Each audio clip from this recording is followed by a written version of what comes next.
So please visit the site where I keep sharing information. And if you want access to this presentation or maybe my previous talks, those are available on my website. More importantly, last year has been something which was personally very rewarding. A lot of my good work in the areas of artificial intelligence, machine learning, data science were recognized at international levels, and I received some good awards last year at global platforms. So you all know right now we are going through fourth industrial revolution. So if I need to look at this industrial revolution, it's little different as compared to the previous industrial revolutions. So the first industrial revolution kind of liberated us from animal power. In second industrial revolution, the mass production was made possible, wherein we can manufacture cars through multiple assembly lines and things like that. And third industrial revolution gave us the digital capabilities all across the globe, wherein billions of us could have access to computing power, mobile, internet, and the power of internet helped us do a lot of different things. We saw that in some of the previous sessions as well. Now, since we are in fourth industrial revolution, it's going to be very, very fundamentally different.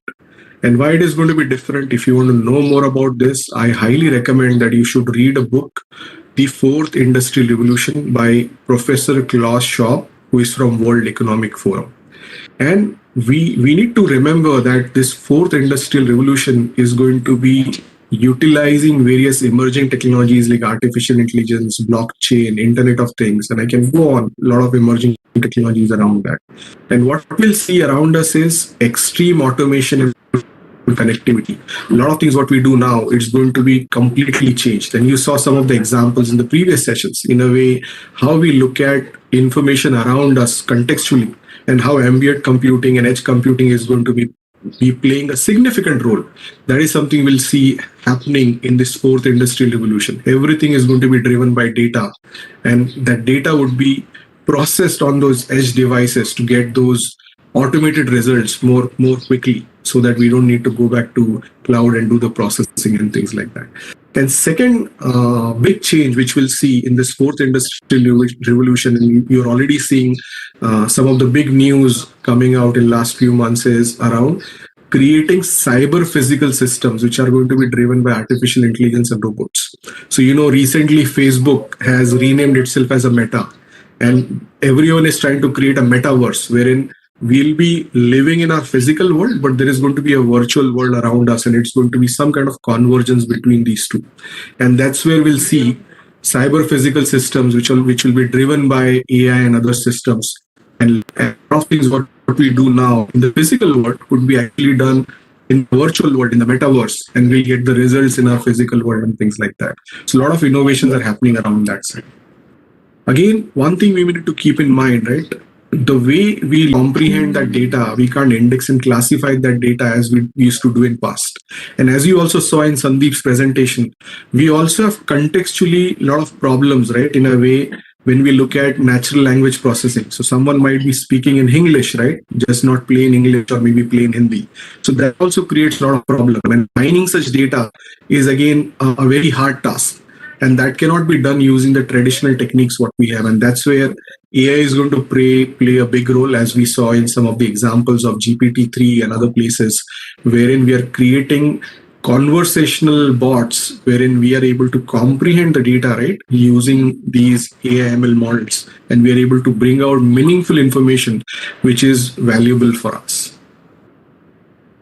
Again, a lot of things what we saw in terms of artificial intelligence, we saw that these applications have been coming into prominence in last 10 years or so. But artificial intelligence as a field is there almost 1950, almost 7-8 decades back. And still this is becoming mainstream. And why it is happening is because now we are able to store massive amount of data using cloud. It was not possible in past. I remember my early days when I was a college student, I used to have a floppy drive which would only store 1.44 MB of the data, right? And we used to always struggle what we should store in that and things like that. Next is internet penetration. We already have 4G, 5G being deployed, right? And that is making access to internet, right? Just not affordable, but we have access to the bandwidth which we never heard of in past.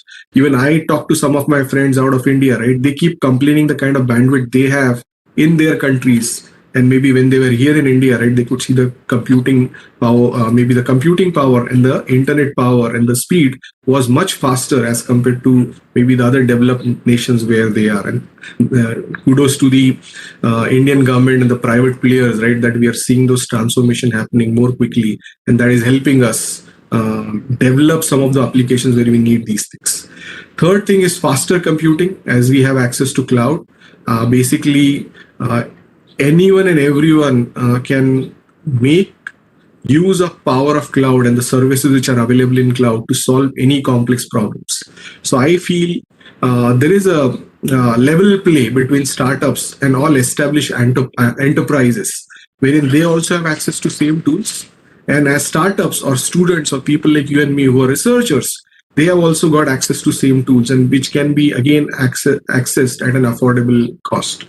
And again, we are seeing maybe processing powers like TPU coming into picture, right, which can perform computation powers in 100 petaflops and things like that, which was never heard of. And when we are developing ML models, ANN models, right, or deep learning models, where we need computing powers, these TPUs provide us the kind of processing power what we need, and maybe to run those applications in a fast way. I know we talked about an application in the previous session also, right? And I was a student, I remember, like some of you who are here. In my third year engineering, I came up with an idea called as automatic programming. You tell the computer what your problem is, you tell the computer what should your output be, and computer should be able to write a program for that. And at that time, I used evolutionary algorithms, genetic programming, and relevant technologies like that almost 20 plus years back. And when I was to run my program, it used to take almost 5-6 hours to just run a simple program on my POC which I created. I was able to optimize it to 20 minutes, but it was still not something, right, what we see these days, right? In a way, you get the computing power, right, which could give you results in maybe fraction of seconds and things like that. So if I could have maybe had access 20 years back on some of these computing power, some of the applications what we are seeing now, I could have been able to develop as a student way back there.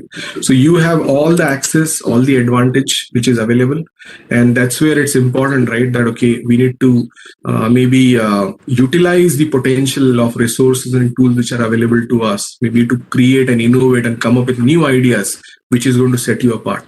And as a student, I was able to realize that potential, right? Even won a contest, right, which was a technical project contest as well as paper presentation contest, right? And I could compete with bigger students, right, from say IITs, NITs, and other places, right, and still win through my idea. Only thing which I failed to do as a student at that time is getting that patented, right, or maybe continuing with that research in future, right, and maybe working on that product again to showcase, right, okay, that is something which is really possible.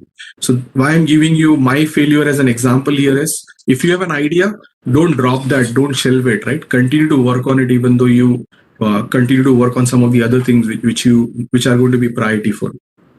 So far we talked about potential of AI. We have seen why AI is important, right? But one thing what we always come across is why we should develop AI applications responsibly. So some of you must have heard about a person by name Ray Kurzweil. So he wrote a book called as The Singularity is Near, When Humans Transcend Biology. And this was written in 2005, almost 16 years back. So some of you must have heard the concept of singularity. Some of you might not have heard the concept of singularity. So in simplest layman's term, right, what singularity is, when we are infusing intelligence in machine and making them powerful, there would be a time wherein they'll have capabilities more than humans.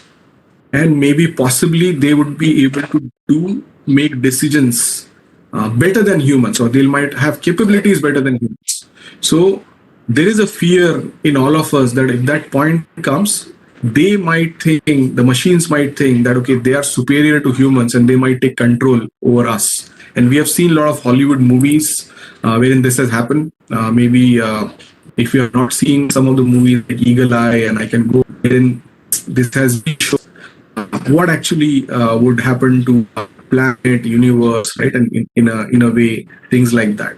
So if you read this book, that's what Ray mentioned, right? If machines become these powerful machines will be able to even just not take over our planet, maybe they'll go to other planet and we saturate the whole universe, right? And maybe they'll have the complete control, right, as machine intelligence across things around us. And maybe he continued further the timeline what I'm showing on my screen right now, right? It is another prediction from him when the singularity would happen, right?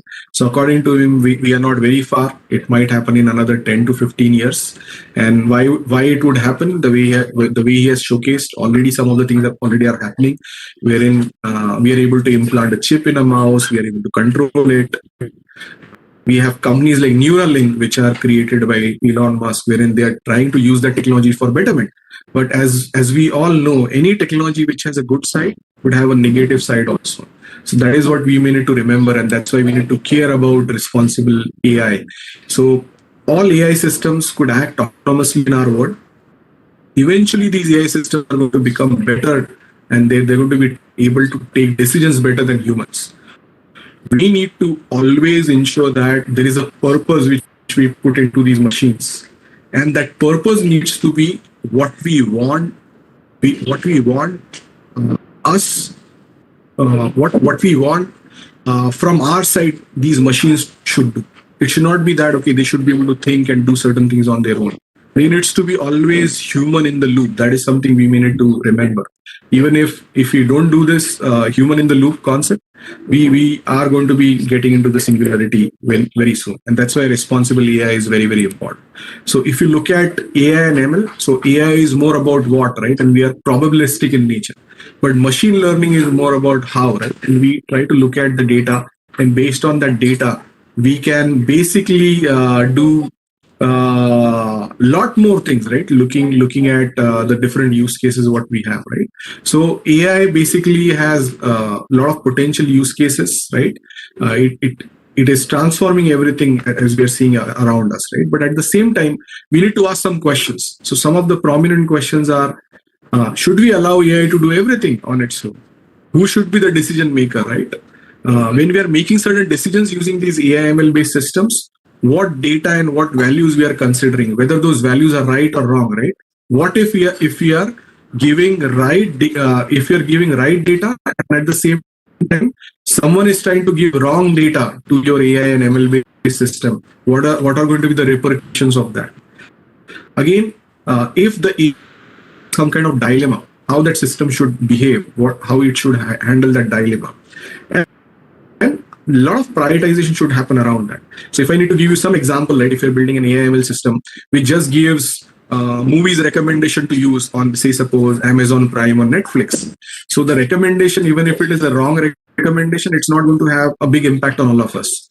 But if you look at maybe an example wherein as a human you are applying for a loan, and that AI/ML system is able to give approval to your loan application, and imagine that okay, my loan approval process is rejected, and there is not a valid reason for that, or maybe some invalid data is given about me, and that's why the loan got rejected. So imagine what kind of implication it might have on me, right? That okay, I can't take any loan and things like that. So that's where building these AI systems responsibly becomes very important. We need to look at all the AI workflows in a way that the touch points where the decision needs to be made, humans need to be in the loop, and there needs to be a review process which needs to be involved. Even if we are automating all the things using AI/ML, these touch points need to be clearly given so that there is someone as a human who is involved for validating that okay, whatever decisions are being made, they are being made properly as per our underlying logic the model should follow, and things like that. And that's where responsible AI is very important, and we all need to follow that very carefully. So just maybe one meme here, right? So at times you must have seen like, okay, as humans, we are not as ethical as we should be. And that is another dilemma which machines might face in future, as we have seen in some movies also.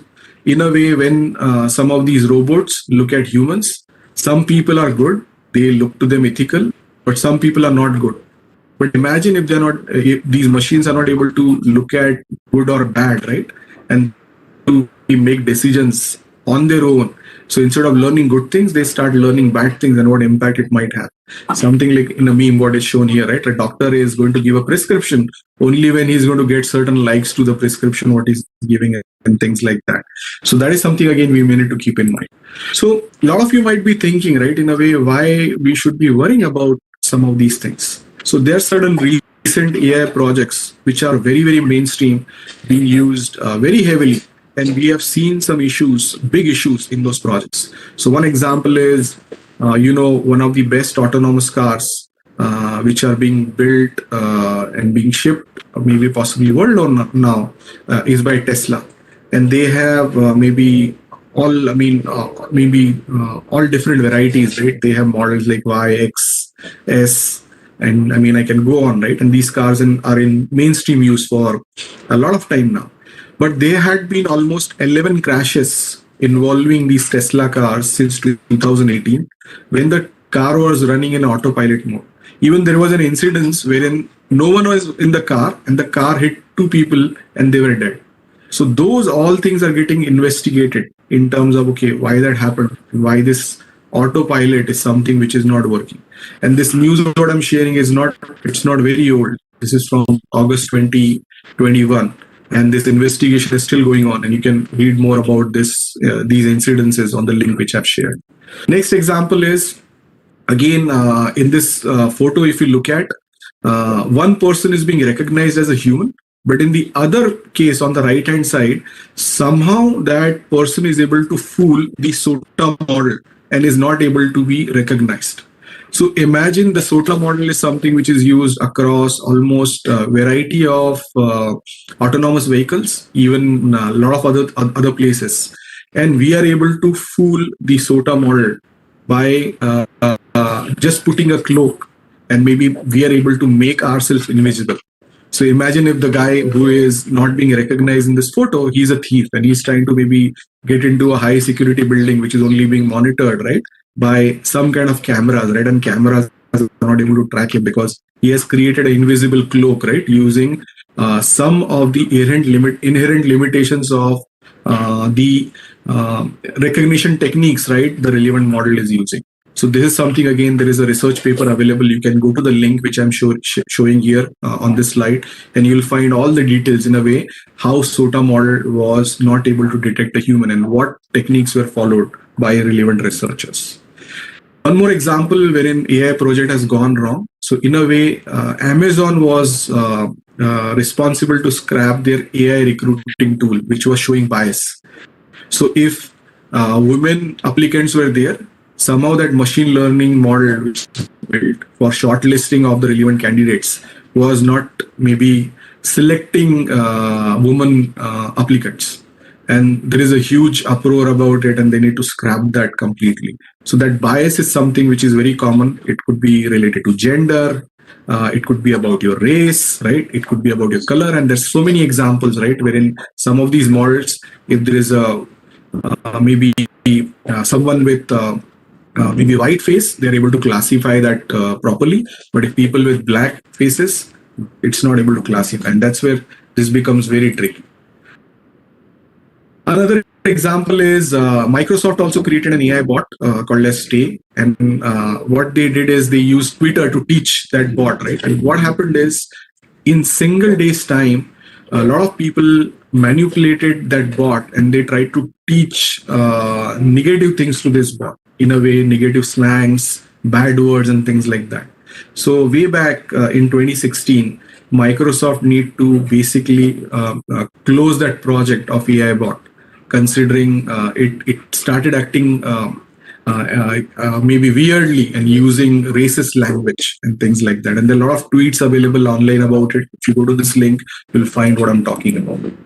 Another good example is if you see in this video. So here, like we have a lot of cameras these days, right? These cameras track, right, when the ball is being played in the field, as you can see in the football match, right? This is a soccer football match. So instead of tracking the ball, Somehow this AI camera is going to a referee who is bald. So can you imagine, instead of tracking a ball, real ball, the bald man is getting tracked, and the AI camera is not able to differentiate between a football and a bald man. So this created again a lot of uproar, right, about that camera company, right, which provided the solution, right, and there's something again, some kind of a bias, right, or a misclassification. Again, one more example. This is again very recent, wherein what happened is one guy, his facial recognition match was given to a police, and he was wrongfully sent to jail. And it was shown that as if okay, he was at a crime scene. Wherein, if you look at the image, right, these are two different people. And wherein the original guy, he was almost 50 miles away from the crime scene, maybe sending money, right, from Western Union to her mother. And that classification, right, resulted in him spending maybe countless days in prison waiting for justice to happen to him. And finally, he was released. But again, a false facial recognition, right, landed him in jail. Can you imagine? Another example, all of you know about China. I mean, you know how China is about maybe keeping a tight vigil on their citizens. They have built a lot of applications. You know about Great Firewall of China. A lot of information cannot go in or go out of Chinese firewall, right? Similarly, they have created an application to monitor their citizens. So they basically look at all of their citizens' travel history, their purchase history, right? And almost everything what they do. And if someone is not doing what's supposed to and they have low scores, so these people are maybe barred from flying on planes, they cannot enter trains, right? They can't buy property, right? And their visa is denied. And basically what government is claiming here is they're trying to purify their society by rewarding people who are more trustworthy and punishing those who are not. And again, imagine if this system is manipulated, right, in a way that okay, if it is not built responsibly, what repercussion it might have on some people, right, who are almost citizens of the biggest country, right, with more than 1.4 billion citizens living in it. And if they don't have rights to fly, get on a train and things like that, right, what could happen to their life? Another example, this is something which is a very classic problem. Some of you must have already heard. It's an AI ethics problem. It's called as a moral machine, wherein if you have an autonomous self-driving car, right, and that car is on the road, as you can see in the picture. So it is seeing some people crossing zebra crossing on the road, and the signal is green. The car can drive, but people are still crossing that road, as you can see in this example. So it has two choices. First is it can hit around 4 or 5 people in the same path, as you can see, or on the right hand side there is only single person, and it can hit that single person. So maybe if we need to make that choice, right, as a researcher, that okay, what my car should do in this case, whether it should hit those 5 people and kill them or only one, because it has no possible way to maybe put a brake and maybe stop the car. It can only stop when it is going to maybe crash and maybe kill one of the two sets of people. And there is a lot of research going on. This is a problem which is created by MIT researchers. Again, what they did is they tried to look at different countries, right? And they have tried to collect feedback from researchers and people like you and me. So what they found is cultures like China, Japan, and India, right, possibly give more weightage to someone who is more elderly. So imagine if there is an elderly person and the single person, they wanted to save that person as compared to 5 young people because they thought it is possibly better for them. In some countries which are more westernized, the concept is different, right? In a way, they would want to maybe possibly save maybe 5 young people instead of saving that old person. And maybe that old person, for the sake of thinking, imagine that person is the best scientist of that country. Then what? So there could be a lot of permutations and combinations in a way how this should be thought about. And that's what is given in this research paper. You can go and study. So where you see the positive value and the negative value, wherein maybe the thought process is given in a way, right, in certain countries, wherein they would give more weightage to elderly people out of respect, and they feel they have more knowledge and experience which could be utilized by society at large. But some developed nation, right, want to save younger people and maybe save that. So there are a lot of AI ethics problems like that which are out there in research, and people are working on that.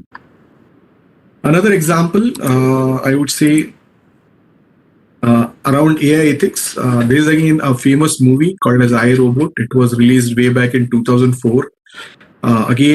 This was a famous movie, almost grossed around 350 million worldwide around that time, right? So what this movie showed is that, okay, the plot was of year 2035. They were around a lot of humanoid robots, right? And what happens is Will Smith, as you can see in this poster, is shown by maybe shown in the movie that, okay, he and there is a 12-year-old girl is drowning in one of the scenes. And the robot only saves Will Smith and not that 12-year-old girl. So he gets maybe very angry that, okay, in a way, why that robot saved him over the girl. And the logic behind that, which was shown there, right, was, okay, Will Smith had more chances of survival as compared to possibly that girl, 12-year girl. So maybe he gets very curious, right, in terms of why that decision is made by that robot that way, right? And maybe how impactful it could have, right? And there are other things wherein it's shown that, okay, the same robot which saved his life is also involved in killing others and things like that. So it's a very famous movie. But why I'm talking about this movie is the 3 laws of robotics which are mentioned here, right? And we all need to remember. And that is what we need to follow whenever we're building any AI/ML based responsible system. So first rule is a robot may not injure a human being. That's the first rule we need to always remember. Any machine which we are building, it should never injure a human being. Second rule is a robot must obey orders given to it by human beings. So if we are giving orders to the robot or AI-based systems, it needs to follow it. It needs to always obey the humans. But there is a catch, and that's where the third law comes into picture, right? A robot must protect its own existence. That is again something we may need to remember. But again, in the third law, if it needs to sacrifice itself, right, for saving life for someone else, then it is allowed to do that. So you can go and read more about this in the link which I'm sharing, and it's very important that we follow, right, in terms of whatever we are doing. So that's where it's becoming more and more important that all the systems which we are developing using AI/ML deep learning, we need to ensure that we are following all the responsible AI concepts. So that includes explainable AI, ethical AI, right? Secure AI, right? And we need to also keep the human loop involvement in the mind. And that's where a lot of people are working on this. There are a lot of advocacy groups working on pushing so that this issue is being considered very, very seriously. I personally feel 2022 is the year wherein we'll see a lot of changes happening, and a lot of new governance models, laws would be enacted, right, in terms of maybe coming up with more responsible versions of AI. And we are already seeing some of those things happening. We see tech giants like Microsoft, IBM, Google, Amazon working on a lot of products, and a lot of those products are again open source, so that whatever models they're building or they're utilizing, they can showcase the fairness and trust, and they're able to showcase to everyone that they're being done responsibly. Similarly, there are a lot of startups which are working on some of the similar concepts. Some good examples could be Parity, Fiddler Labs. They're coming up with some solutions, right, wherein we can look at building some of these models in a way that, okay, we can basically keep the responsible AI principles and characteristics in mind. So we need to remember that these responsible AI practices are not nice to have as it used to be in past.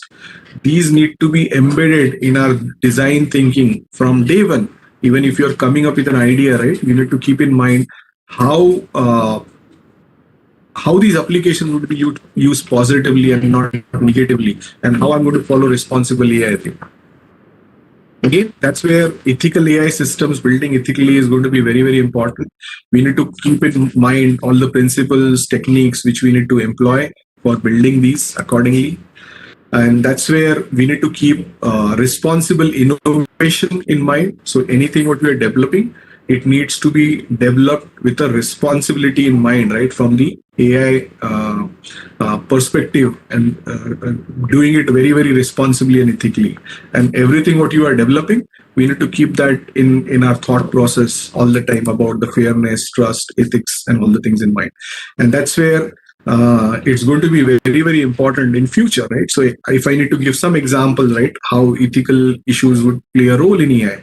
So if there is a hate speech or misinformation available, or maybe weaponization of technologies utilizing AI, so we should be able to control and curtail such things.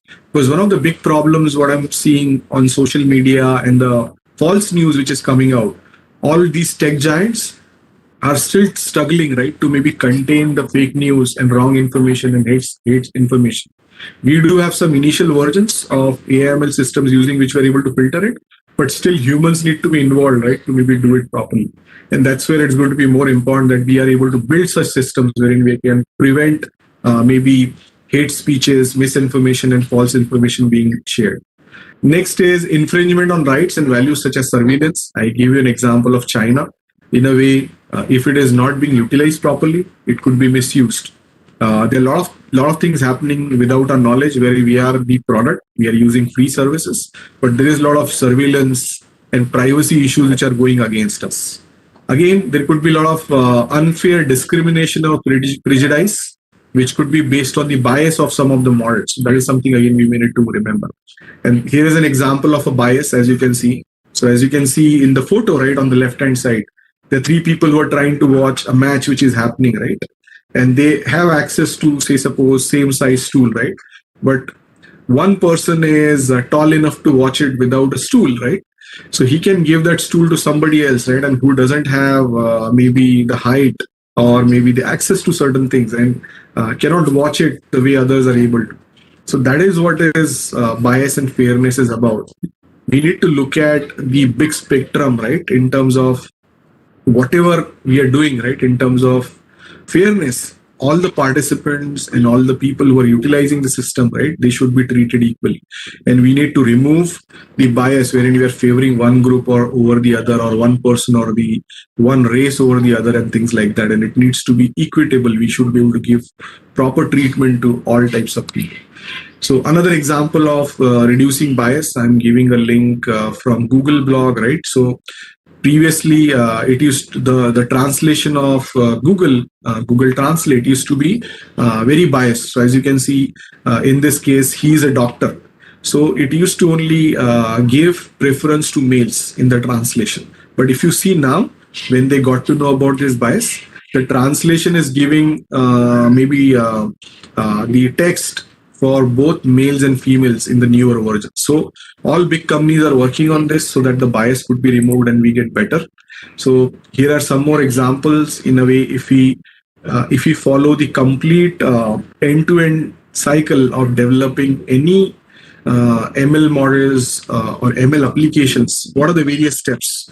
And at all these steps, what process we should be following, so that when we are developing these applications, we should be always asking ourselves, right, okay, whether I'm being biased, I'm considering all the different races, if I'm including all the set of people, right? Even what has been seen in some cases is the developers were predominantly from one race, all of them were white.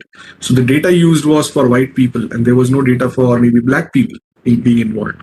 Or maybe possibly a lot of male people were there in the development of the relevant ML application, and there were no females. So automatically the bias was there, because the person who was developing, he did not think about the female and other genders which are out there and things like that. So that's where it is important that at every step we have a lot of proper key questions which we keep asking, so that we become better in terms of developing that. Again, this is something which happened 2-3 days back. All these CXOs of big organizations in US, they came together and they had a business roundtable, and they created a roadmap for responsible artificial intelligence. And they came up with 10 principles using which we should be able to create AI more responsibly. And they've submitted this to US government and maybe other governments and other unions throughout the world, right? So that they incorporate these things in their maybe laws and legislations, so that it's not a choice or option. Anyone who is developing such applications, they need to follow these 10 core principles in terms of developing the AI applications more responsibly. So I'm not going into the specifics. Some of the things I have touch point provided in my previous slides. You go to this link, you'll find all the details, right? These 10 important core principles which we need to follow. Again, similar thing which is being done in Europe, wherein they are coming up with a strict AI regulation. And if you go to this link, you'll find how they're going to maybe have a regulation like GDPR, wherein they're trying to protect the privacy of their users in European Union. Same thing is being done for artificial intelligence. India is not far behind. Even we have a lot of initiatives. One such initiative is, I'm showing on my screen, they have also come up with a draft paper through Niti Aayog.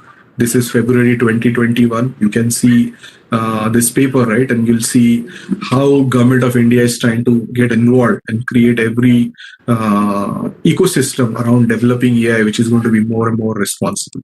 I know this conference is hosted through partnership of IEEE. So even IEEE is also having a forum from 2015, which is behind a global initiative for creating ethically aligned design of autonomous and intelligent systems. So even they have come up with a second version of their recommendation how responsible AI-based systems should be created.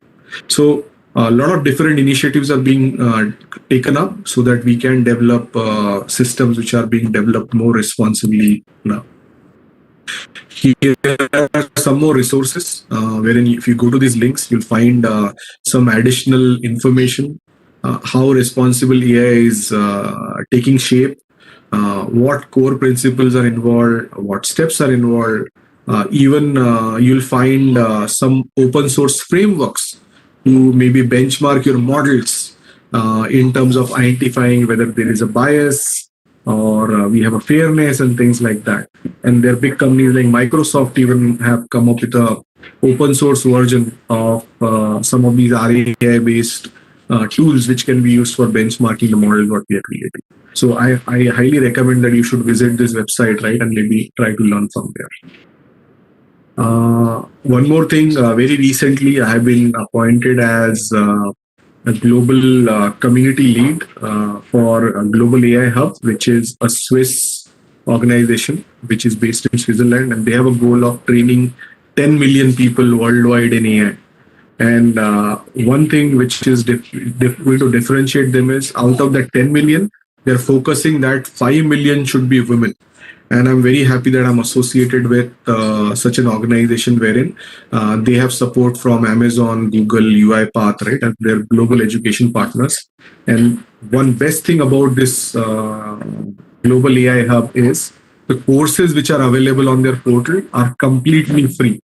Generally, these courses are for 250 euros, but these courses are completely given free to you. So if you click on the link what I'm sharing here, you can learn these courses at your pace online. There are a lot of assessments. You get a global certification through Global AI Hub. And more importantly, you don't need to pay anything for getting certified in different topics related to artificial intelligence, machine learning, data science, and other variety of topics which are out there. So I'm just coming to close part of my session here. As we are seeing, software is everywhere. Everything what we do is we're seeing some kind of software involvement. We are being surrounded by softwares and maybe the ubiquitous nature of computing all around us. And a lot of these things would be driven by artificial intelligence and machine learning and data science. And these tools would be used for injecting intelligence in most of the apps what we used. So one thing we all need to remember is these technologies, AI, ML, data science are very inherently different from the previous technologies. And it requires a lot more responsible approach for governance. So AI models need to be trained on data sets, and we need to automate these insights or our decision making and actions by keeping responsible AI in mind. And I personally feel 2022 is going to be the year where we should realize responsible AI isn't just for optics, it's going to help us lead to better outcomes. And maybe that's why I always keep saying artificial intelligence is being used to make decisions about your life, whether you like it or not. A lot of things what we do online, the decisions are being made by these AI ML based systems, and we are just following the lead, right? And maybe we need to just be part of those decisions. And maybe at times we don't have choice when we get to follow those decisions. And that's why it is very very important that when we are developing these AI ML based applications, we as the developer are responsible for ensuring that those applications are working responsibly and following bias, ethics, fairness, right, in the development process, and we are keeping all those aspects in mind. I'm sharing some of the previous links wherein I have talked about artificial intelligence and the relevant aspects. So with that, I would like to quote our ex-beloved President Dr. APJ Abdul Kalam. Excellence is a continuous process, not an accident. I hope these 2 days must have given you a lot of ideas, a lot of different thought processes in terms of how you can become better and use artificial intelligence and machine learning, right?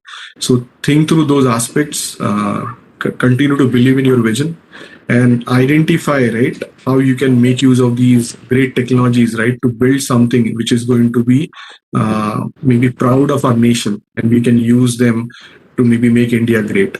One humble thing as a volunteer for Nagpur First, what I'm trying to do is how we can make Nagpur as a global hub for artificial intelligence and machine learning and data science. And we are taking a lot of initiatives. So I look forward for maybe collaborating with your institute and maybe some of the participants here, right, so that we can possibly realize that dream. And maybe I'll highly request you to be in touch with me through LinkedIn and maybe my website. You can find my email address there. If you need personal help, right, on any of your project, I'll be more than happy to help you on that. So with that, I would like to thank Dr. Vivek Kapoor, Director, Dr. Smita Nirki, my student and faculty coordinator, Professor Tabassum Khan, Professor Charanjit, and all the management staff and organizing committee from GHRIET for giving me this opportunity. So with that, I'll give it back to the organizers so that if there are any questions, we can take those.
Okay, I hope I'm audible.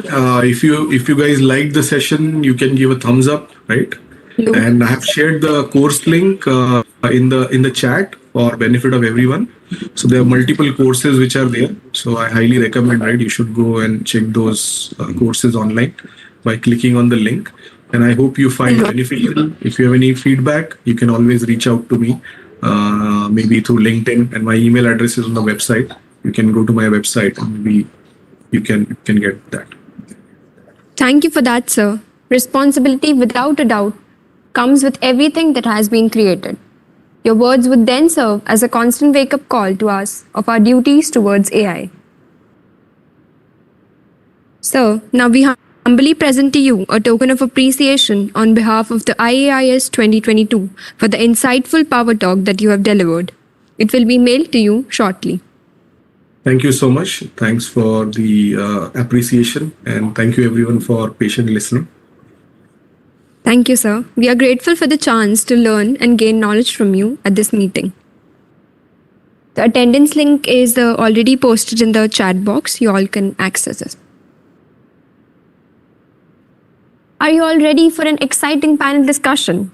I sure am. The topic is quite a mind flicker itself. Get ready for some amazing facts and information on the topic AI in 2030 for helping humanity by a group of 4 panelists and a moderator. So, see you soon.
Announce all the panelists at 1:50.